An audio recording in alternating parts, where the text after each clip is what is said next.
Hello everyone, কেমন আছো তোমরা সবাই? তো আমার মিনি ব্লগে তোমাদের সবাইকে আবার স্বাগত জানাই। আমি এখন আছি আমার নিজের বাড়িতে। তোমরা তো আমার আগের ভিডিওগুলো দেখে বুঝেই গেছো। আজকে সকালটা এমন ছিল যে ভাই অফিসে চলে গেল, তারপরে দেখি খুব ভালো বৃষ্টি শুরু হলো। কতদিন পর নিজের বাড়িতে এরকম ভালো একটা বৃষ্টি পেলাম। ঘড়িতে এখন প্রায় 9টা মতো বাজে। আজ তো সোমবার, ভাইয়ের অফিস আছে, ও আগেই চলে গেছে, বৃষ্টিটাও আর পায়নি, হয়তো কিছুক্ষণ পরও অফিসে পৌঁছেও যাবে।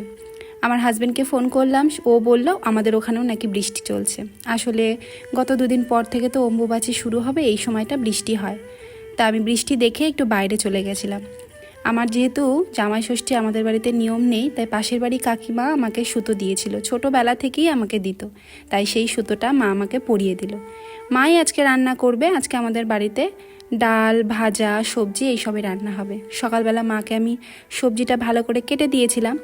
ব্রেকফাস্টে আজকে আম মুড়ি খেয়েছিলাম। সেই যে এসে মা আমার জন্য আম কিনে এনেছিল, সে আম দিয়ে মুড়ি খেয়েছিলাম। আমিও খেয়েছিলাম আর দিদাকেও দিয়েছিলাম। আমার দিদা খাবার কোনো সমস্যা নেই, যা দেবে সব খাবে। এখানে মা রান্না করছিল আর আমি মাকে একটু হেল্প করে দিচ্ছিলাম। আমি মাকে বললাম যে দাও আমি রান্না করি, কিন্তু না, মা নিজেই রান্না করতে চাইছিল। মা বলল দুদিনের জন্য এসছিস, একটু রেস্ট নে। মাকে একটু মশলাটা করে দিলাম, তারপর দিদার কাছে এসে বসলাম। আমার দিদা এখনও নিজের ওপর নির্ভর। নিজের পান সুপুরি কিভাবে গুছিয়ে রাখতে হবে সেগুলোকে টুকটুক করে কেটে সুন্দর করে রাখলো।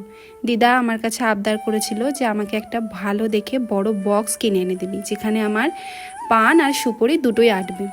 বিয়ের আগে একবার কিনে দিয়েছিলাম, দিদার বয়স হয়েছে তো গাড়িতে ছেড়ে নেমে গেছিল, তাই এবারও আমাকে বলল। আমি বললাম ঠিক আছে, বাজারে গেলে তোমাকে এনে দেব। বৃষ্টিটা একটু থামার পর আমি বাড়ির সামনে এসে দাঁড়ালাম। আমাদের এই বাড়ির সামনের রাস্তাটায় সব সময় লোকজন যায়, কখনো ভয় লাগে না, সেই ছোট্ট থেকে দেখছি। কিন্তু যেহেতু এখন বৃষ্টি হচ্ছে তাই লোকজন কম, তাই একটু দাঁড়িয়েছিলাম। গাছের ফুলগুলো তো পড়ে পড়ে নষ্ট হচ্ছে, তাই একটু সাজিয়ে বাবার ছবিটার সামনে রাখলাম। আমাদের বাড়িতে এখন পুজো হচ্ছে না, তোমাদেরকে তো বলেইছিলাম। চলো দেখাই। দিদার জন্য যে শাড়িটা নিয়েছিলাম সেই শাড়িটা খুব সুন্দর, এত নরম। গ্র্যান্ডসনের কিন্তু কালেকশন আমার ছোট থেকেই ভালো লাগে। এদিকে মার রান্নাও হয়ে গেছে, চলে এলাম উপরের ঘরে। গতকাল বাবার তো কাজ করেছিলাম, সেই ফুল প্রসাদ ওগুলো জলে দিতে হবে, সেটাই নিতে এসেছিলাম ঘরে। এসে দেখি কি আবার বৃষ্টি শুরু হলো।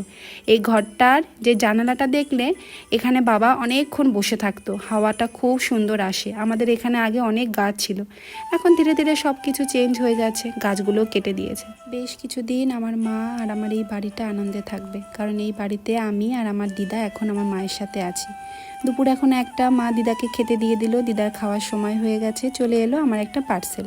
তো চলো ভিডিওটা তাহলে এখানেই শেষ করছি। তোমরা সবাই ভালো থেকো, দেখা হবে পরের ব্লগ।